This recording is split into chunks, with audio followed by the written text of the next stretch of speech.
بسم اللہ الرحمن الرحیم نحمده ونصلي ونسلم على رسوله الكريم اما بعد فاعوذ باللہ من الشیطان الرجیم بسم اللہ الرحمن الرحیم لئن شکرتم لازیدنکم ولئن کفرتم ان عذابی لشدید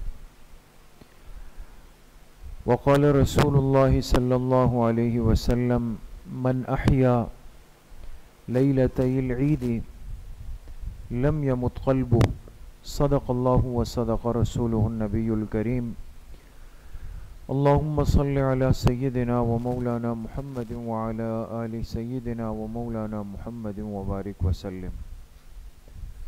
سب سے پہلے تو اللہ رب العزت کا بہت بڑا کرم اور احسان ہوا، اللہ نے فضل فرمایا کہ اللہ کی توفیق سے الحمدللہ اعتکاف کا یہ سنت عمل بخیر و عافیت تکمیل کو پہنچا۔ اللہ پاک تمام ساتھیوں کے اعتکاف کو اور بیٹھنے کو اپنی بارگاہ عالیہ میں قبول فرمائے، اور ہم سب کے لیے اس دنیا کی عزتوں کا، ایمان کی سلامتی کا اور آخرت کے دن اللہ کی بخشش اور مغفرت کا سبب بنائے۔ کوئی کام بھی اللہ کی توفیق کے بغیر ممکن نہیں۔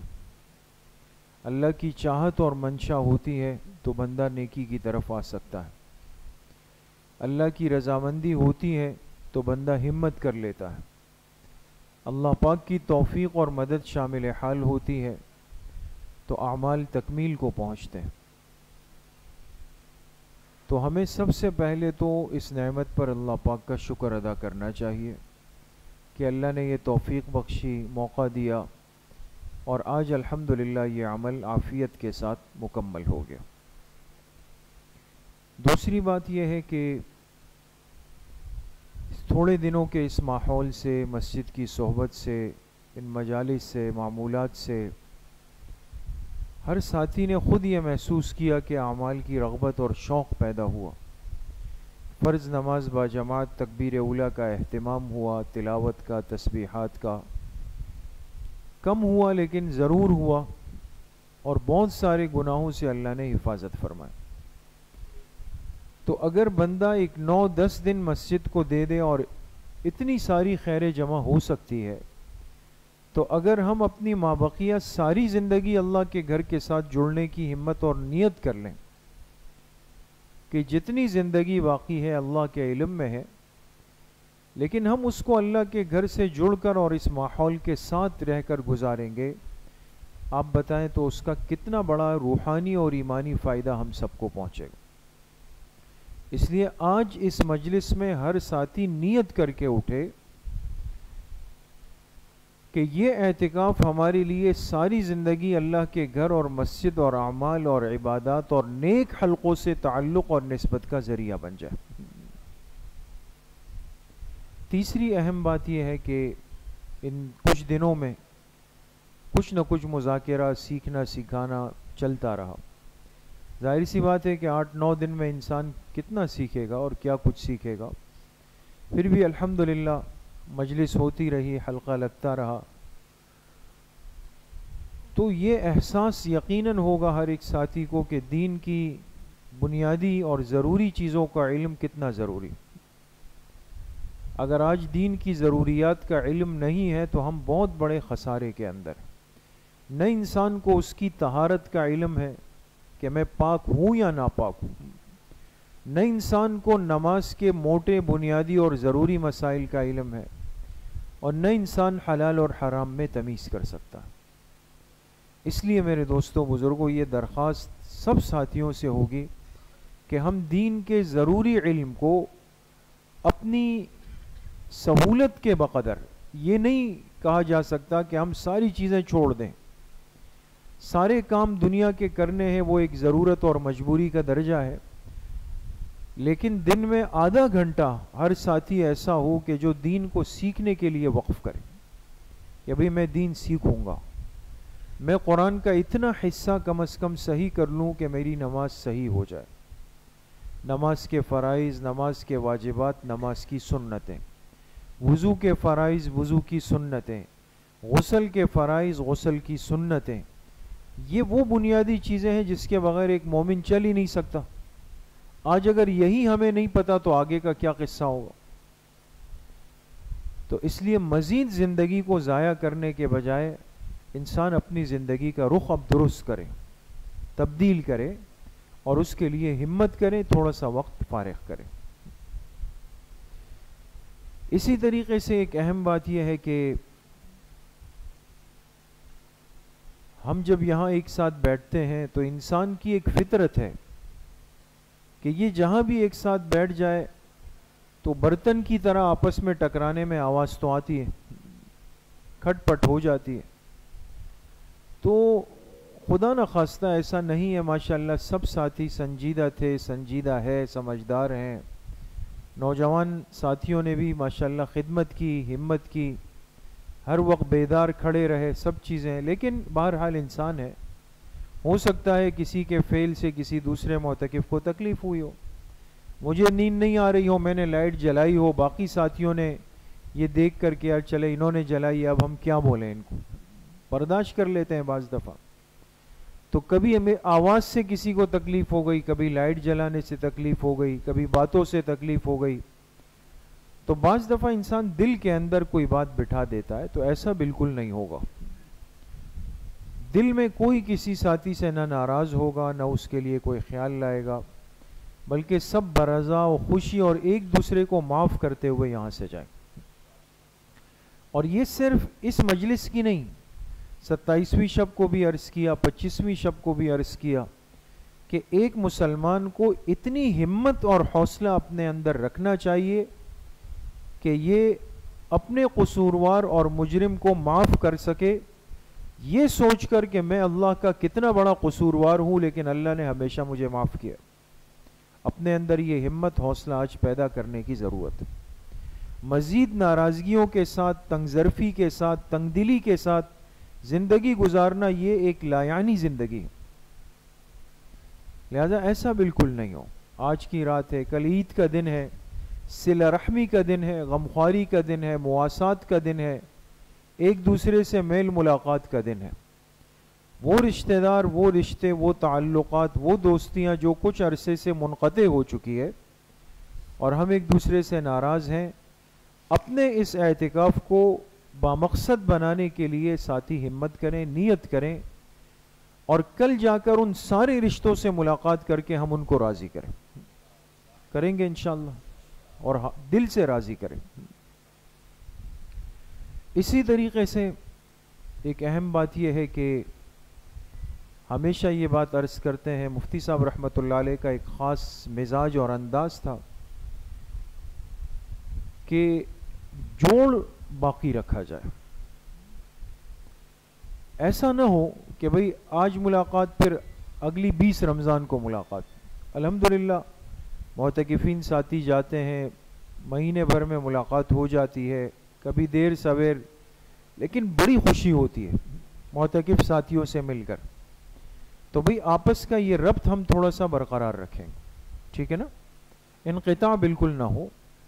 ہر مہینے کی، میں نے عرض کیا، انگریزی مہینے کی پہلی اتوار کو عشاء کے بعد اصلاحی بیان ذکر کی مجلس ہوتی ہے، اس میں ساتھی اہتمام سے آتے رہیں، اس میں جڑتے رہیں، ٹھیک ہے نا انشاءاللہ.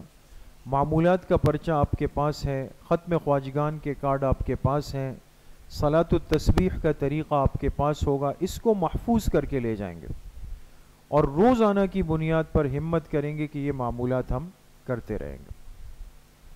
جو پرچہ آپ کو دیا گیا تھا کوشش کریں کہ وہ تمام ساتھی اپنے پرچے جمع کرا دیں. آپ جانے سے پہلے وہ پرچے اپنے، مولانا عبد المعمن صاحب ہوں گے، ان کے پاس اپنے پرچے جمع کرا دیں تاکہ پھر ہم بعد میں اس کو دیکھ سکیں. آپ کو کچھ رسائل بھی ملے تھے، وہ رسائل بھی اسی لیے تھے کہ اس کا مطالعہ کریں. اور اس کے ساتھ ساتھ یہ بھی بہت ضروری ہے کہ ابھی ہم اٹھ گئے تو عشاء کی نماز پڑھ کے گھروں کو روانگی کریں، تو پھر ایسا نہ ہو کہ بھئی پوری رات غفلت میں گزر جائے. دیکھیں جو آج کی رات ہے یہ لیلۃ الجائزہ ہے، انعامات والی رات ہے، اور کل یوم الجائزہ ہے. آج رات انعامات اناؤنس ہوتے ہیں، کل ڈسٹریبیوٹ ہوتے ہیں. آج اعلان ہوگا، کل تقسیم ہوں گے. تو وہی جب انعام تقسیم کرنے کا وقت آئے تو ہم اس میں ہی غائب ہو گئے. تو آج کی رات ایسی نہیں ہے کہ بس یہاں سے گئے ڈائریکٹ، پہلے تو نائی کی دکان پہ گئے، پھر اس کے بعد مارکیٹوں میں گئے، جو چیزیں باقی ہے وہ اس کی تلاش میں ساری رات گزر گئے، ختم. پھر کہیں بالکل شروع وقت والی عید کی نماز پڑھی، جہاں 6:38 پہ نماز ہو رہی ہے، وہاں نماز پڑھی اور سیدھا آ کے بستر پہ دھڑام ہو گئے. پھر کب اٹھیں گے یہ تو حشر کی خبر خدا جانے. یہ نہیں ہونا چاہیے. رات کو کارآمد بنانا ہے، اور اس کا طریقہ ہمیشہ ہم یہ عرض کرتے ہیں، ساتھی عشاء کی نمازیں پڑھ کے گھر چلے جائیں، اپنا سامان لے کے گھر والوں سے ملاقات کر لیں، کھانا پینا کر لیں، صفائی ستھرائی کر لیں، غسل کر لیں، کپڑے تبدیل کر لیں، پھر اس کے بعد مسجد دوبارہ آ جائیں. جو قریب کے ساتھی ہیں وہ یہیں آ جائیں، دور والے اپنی اپنی مقامی مسجدوں میں چلے جائیں. پھر یہ ہے کہ یا تو ہمت ہو تو پوری رات مسجد میں ہی گزاریں، پھر فجر پڑھ کے جا کے عید کی تیاری کر کے عید کی نماز پڑھیں. یہ نہیں ہو تو کم سے کم اتنا ہو کہ ہم آ جائیں رات کو، اور جتنا وقت مسجد کو دے سکتے ہوں، 2 گھنٹے 3 گھنٹے 2.5 گھنٹے، اس میں اپنے تہجد ہے، تلاوت، تسبیحات، دعائیں وہ کر کے تسلی سے پھر گھر جا کے آرام کریں. اور اگر یہ دونوں صورتیں کسی عذر کی وجہ سے مشکل ہو تو ادنا ترین درجہ یہ ہے کہ رات کو گھر میں پھر تسلی سے غسل کر کے تیار ہو کے اپنے تہجد کے معمولات پورے کر کے پھر ہم آرام کریں. مقصد رات ضائع کرنے کی نہیں ہے. حدیث پاک میں فرمایا، جس نے عید الفطر اور عید الاضحیٰ کی رات کو آباد کیا، زندہ کیا، تو اس دن اللہ اس کے دل کو زندہ رکھیں گے جس دن سب کے دل مردہ ہو جائیں گے. لیلتی العید، عیدین کی راتوں کو آباد رکھنے والے کا دل مردہ نہیں ہوگا. اتنی بڑی فضیلت ہے دوستو. تو اس لیے وقت بالکل ضائع نہیں کریں گے. اور اس کے ساتھ ساتھ آگے شوال کا مہینہ ہے، اس میں 6 روزے ایسے ہیں جو مسنون ہیں. حدیث پاک میں اس کی بڑی فضیلت ہے، من صام رمضان ثم اتبعہ 6 من شوال کان کصیام الدہر. جس نے رمضان کے روزے رکھے پھر اس کے بعد شوال کے 6 روزے رکھے، ایسا ہے جیسے پورا سال روزہ رکھنے والے. تو اس لیے عید کے پہلے دن روزہ رکھنا حرام ہوتا ہے، وہ منع ہے. باقی دوسری سے تیسری سے جب بھی پورے مہینے میں آرام سے رکھ سکتے ہیں، اور ایک ساتھ رکھنا بھی کوئی ضروری نہیں. لیکن یہ کہ شوال کے مسنون روزوں کا بھی اہتمام ہو. اور چونکہ ابھی ابھی تازہ روزے ختم ہوئے ہیں تو عید کے ساتھ رکھنا کوئی مشکل بھی زیادہ نہیں ہوگا، موسم بھی بہتری کی طرف ہے. تو ان ساری باتوں کا انشاءاللہ ساتھی جو ہے وہ خیال رکھیں گے. اور ابھی انشاءاللہ دعا ہوگی. دعا کے بعد ساتھی اپنے اپنے سامان کو پیک کر لیں. کوئی چیز یہاں نہیں چھوڑیں دوستوں، کوئی چیز بھی نہیں. جو چیز آئی تھی وہ چیز اپنے بیگ میں ڈال دیں، بستر سمیٹ لیں، اعتکاف کے پردے سمیٹ لیں. صفائی ستھرائی کے ساتھ ہر ساتھی اپنا سامان نظم کا وہ لے کر کے پھر عشاء اگر یہیں پڑھ لیں اور اس کے بعد پھر واپسی. اوپر کے امیر صاحبان اوپر کی نگرانی فرما لیں، ساتھی خدمت کریں. نیچے کے امیر صاحب نیچے کی نگرانی فرما لیں، ساتھی یہاں پر بھی خدمت کریں. اللہ کریم مجھے بھی آپ سب کو صحیح عمل کی توفیق نصیب فرمائے.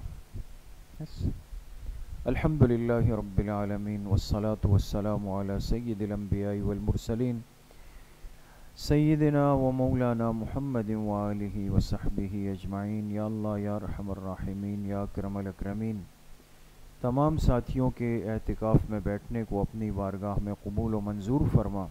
یا اللہ اس مبارک اور نیک عمل کی آپ کی توفیق کی وجہ سے ممکن ہوا. یا اللہ ساری زندگی ہر نیک عمل میں اپنی توفیقات شامل حال فرما. یا اللہ ہم سب سے اپنی رضامندی کا اعلان فرما. یا اللہ آپ کے گھر میں مہمان بن کر آئے، جو اس گھر کا حق تھا، جو اس گھر کے آداب تھے، یقیناً ہم سے بڑی کمی کوتاہی ہو گئی ہوگی. اونچی آواز میں باتیں بھی کی، گپ شپ بھی کی، ہنسنا بھی کیا، سب کچھ کیا. یا اللہ تیرے گھر کا حق بہت بڑا تھا. ہم اس کمی کوتاہی پر آپ سے نادم شرمندہ ہے. ہم سب کی اس کمزوری کو معاف فرما. یا اللہ مسجد کے آداب کے ساتھ زندگی گزارنے کی توفیق ہم سب کو نصیب فرما. جتنے ساتھی سنت اعتکاف میں شروع سے آخر تک شامل رہے، یا جنہوں نے جتنا بھی وقت دیا، اللہ سب کے ناموں سے واقف ہے، کاموں سے واقف ہے۔ یا اللہ ہم سب کے لیے مغفرت کا، بخشش کا، نجات کا فیصلہ فرما۔ جتنے ساتھی اس وقت مجلس کے اندر تشریف لائے ہیں، بیٹھے ہیں، یا اللہ ان کو بھی اپنی شان کے مطابق دنیا آخرت کی خوشیاں، برکتیں، سعادتیں نصیب فرما۔ جن احباب نے معتکفین کی خدمت کی اور ہمیں کھانے پینے کی تکلیف اور سوچ سے بے پرواہ کیا، یا اللہ ان کے رزق میں، روزگار میں، کسب حلال میں خوب خوب برکتیں نصیب فرما۔ یا اللہ جن معتکفین نے، جن نوجوان ساتھیوں نے، جن طلبہ عزیز نے معتکفین کی خدمت کی، جہاں تک خدمت کی، جس درجے میں خدمت کی، یا اللہ آپ ان سب سے واقف ہیں۔ یا اللہ ان سب کو جھولیاں بھر بھر کے برکتیں، رحمتیں، وسعتیں اپنی شان کے مطابق نصیب فرما۔